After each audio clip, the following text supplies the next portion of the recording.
All India Congress committee minority chairman Imran Pratap గడి ఈరోజు Karimnagar NN గార్డెన్కు విచ్చేసి కరీంనగర్ ప్రజలను ఉద్దేశించి మాట్లాడారు. ఈ కార్యక్రమంలో కాంగ్రెస్ అభ్యర్థి పురుమల్ల శ్రీనివాస్ మరియు పట్టణ అధ్యక్షులు కోమటిరెడ్డి నరేందర్ రెడ్డి, పెద్ద ఎత్తున యువకులు, ముస్లిం పెద్దలు, కాంగ్రెస్ నాయకులు పాల్గొన్నారు.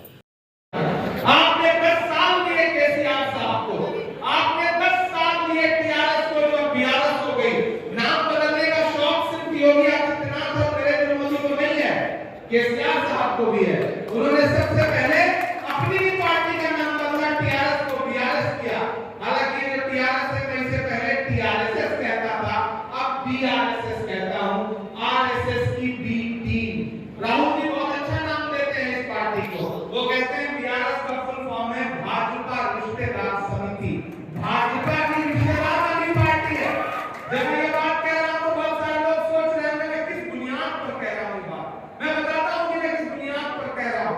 आपने झोली भर भर करके बीआरएस को वोट दिया असेंबली के इलेक्शन में। आपने कानून भर भर करके केसीआर साहब को अपना वोट दिया दोनों असेंबली के इलेक्शन में, पार्लियामेंट के इलेक्शन में भी। और उन्होंने उसकी बुनियाद पर राज्यसभा में भी अपने मैंडेट बनाए, लोकसभा में भी अपने मेंबर्स भेजे, सूबे में हुकूमत बनाई। लेकिन करीमनगर वालों आपको शायद इल्म है या नहीं है कि जब राष्ट्रपति का इलेक्शन था, प्रेसिडेंट का इलेक्शन था, वाइस प्रेसिडेंट का इलेक्शन था, ट्रिपल तलाक का बिल था, जितने भी बिल भारतीय जनता पार्टी लेकर के आई और उसको जब भी जरूरत महसूस हुई तब बीआरएस ने आगे बढ़ के कहा भाजपा से, बीआरएस ने आगे बढ़ के कहा नरेंद्र मोदी से कि आप बिल लेकर के आइए। भले ही वो बिल इस मुल्क की जमहूरियत के खिलाफ हो, भले ही वो बिल इस मुल्क के अहमियतों के खिलाफ हो, लेकिन हम आपका साथ देंगे। मैंने उसी पार्लियामेंट में देखा है या तो बीआरएस पार्टी ने भाजपा का बिल में सपोर्ट किया या वॉकआउट कर गई। वॉकआउट करना भी सपोर्ट करने जैसा ही होता है। मैं जहां आपके बीच में कहने आया हूं कि अगर आप ये समझते हैं कि सेकुलरिज्म का लवादा ओढ़ करके हैदराबाद में बैठे हुए मोहतरम केसीआर साहब सेकुलर है तो आप गलतफहमी के शिकार हैं। अगर आप ये समझते हैं कि उनके वायदे हैं तो आप गलतफहमी के शिकार हैं। आपसे वायदा किया था 12% रिजर्वेशन का, क्या हुआ? पलट के उसकी कभी पूछ भी ली उन्होंने, कभी पलट करके उस पर बात भी किया, नहीं किया। आपसे वादा किया था उन्होंने डबल बेडरूम का, खुद के लिए तो महल बनाया, बंगला बनाया, लेकिन गरीबों को क्या हासिल हुआ? कुछ भी नहीं। आपसे वादा किया था शादी मुबारक स्कीम को सही से इंप्लीमेंट करने का, इंप्लीमेंट हुई नहीं हुई। आपसे वादा किया था केसीआर साहब ने कि जब टीआरएस की सरकार बनेगी तो सूबे में वक्फ बोर्ड को जुडिशियल पावर दिया जाएगा और वक्फ बोर्ड की प्रॉपर्टीज को लूटने से बचाया जाएगा। ये वादा किया था उन्होंने, लेकिन वादे की सच्चाई ये निकली कि उनके मिनिस्टर्स, उनके एमएलए, उनके नेता ही वक्फ बोर्ड की जमीनों का इंक्रोचमेंट करके बैठे हैं, जमीनें खा के बैठे हैं। मुझे आपके इस डिस्ट्रिक्ट के मिनिस्टर साहब के बारे में मैं क्या बताऊं, आप मुझसे बेहतर जानते हैं। मदीना कॉम्प्लेक्स का क्या हाल है आप मुझसे बेहतर जानते हैं। अंजुमन इस्लामिया का क्या हाल है आप मुझसे बेहतर जानते हैं। अगर मैं आपसे हजारों किलोमीटर दूर बैठ करके करीमनगर का हाल जानता हूं तो आप तो करीमनगर में रहते हैं, आप यहाँ का हाल जरूर जानते होंगे।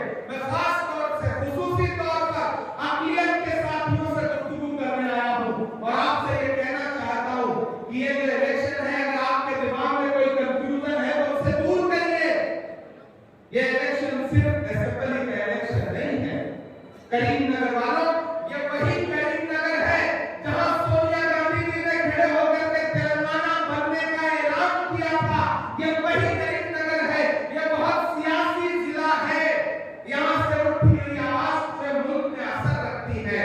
तो आपको मैं एक बात बताने आया हूं कि ये जो इलेक्शन है ये महज असेंबली का इलेक्शन नहीं है। 30 नवंबर को ये मत सोचिए कि आप सिर्फ एक एमएलए चुनने जा रहे हैं। ये मत सोचिए कि आप सिर्फ सूबे की सरकार चुनने जा रहे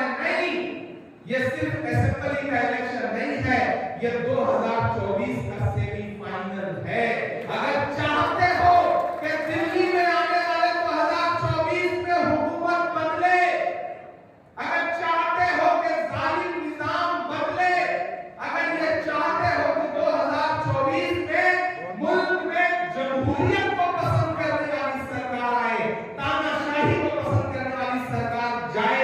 अगर ये चाहते हो कि 2024 में मुल्क में डॉक्टर बाबा साहब भीमराव अम्बेडकर के देखे गए और बनाए गए आईन को बचाने वाली सरकार आए, तो फिर आपको तेलंगाना में कांग्रेस पार्टी को जिताना पड़ेगा, कांग्रेस की सरकार बनानी पड़ेगी।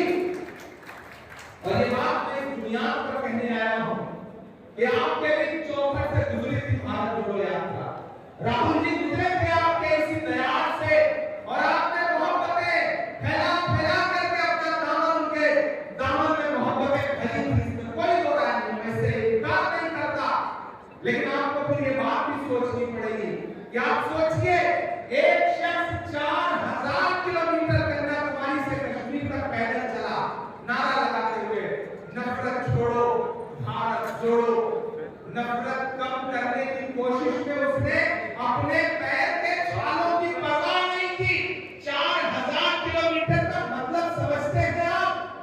मैं मुसलसल उनके कंधे से कंधा मिला करके चल रहा था, मैं शायद हूं, मुझसे किसी ने कहा कि 4 साल यात्रा चल रही है, आप तो शायद हैं, आप राहुल गांधी के साथ कंधे से कंधा मिलाकर चल रहे हैं, आप क्या कहेंगे? तब मैंने कहा था कि जो हर जालिम से टकराएगी वो आंधी बनाऊंगा, जो हर जालिम से टकराएगी वो आंधी बनाऊंगा। नए अंग्रेज आए हैं, नया गांधी बनाऊंगा।